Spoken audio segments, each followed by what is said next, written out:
قرآن اور جدید سائنس، تخلیق کائنات، بگ بینگ تھیوری۔ ماہرین فلکی طبیعیات کہتے ہیں کہ کائنات کی تخلیق ایک عظیم دھماکے سے ہوئی۔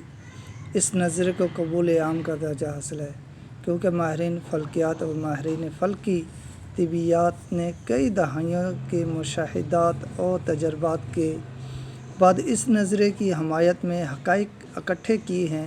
بگ بینگ تھیوری کی روح سے ابتدا میں پوری کائنات ایک بڑی کومیٹ کی شکل میں تھی، پھر ایک عظیم دھماکہ ہوا جس سے کہکشائیں وجود میں آئیں اور اس کی مزید تقسیم سے ستارے، سیارے، سورج، چاند وغیرہ بنے۔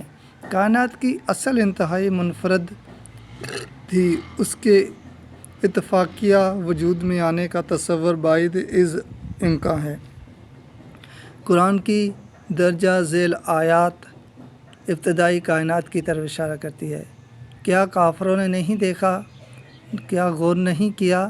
بے شک آسمان اور زمین باہم ملے ہوئے تھے، پھر ہم نے ان دونوں کو الگ الگ کر دیا اور ہم نے پانی سے ہر زندہ شے بنائی، پھر یہ لوگ ایمان کیوں نہیں لاتے؟ سورۃ انبیاء آیت نمبر 31 سے 30۔ قرآنی آیات اور بگ بینگ تھیوری میں غیر معمولی ہم آہنگی نظر انداز نہیں کی جا سکتی۔ 1400 سال قبل صحرائے عرب میں نازل ہونے والی کتاب میں الہامی قوت کے بغیر اتنی دقیق سائنسی حقیقت کیوں کر بیان کی جا سکتی تھی؟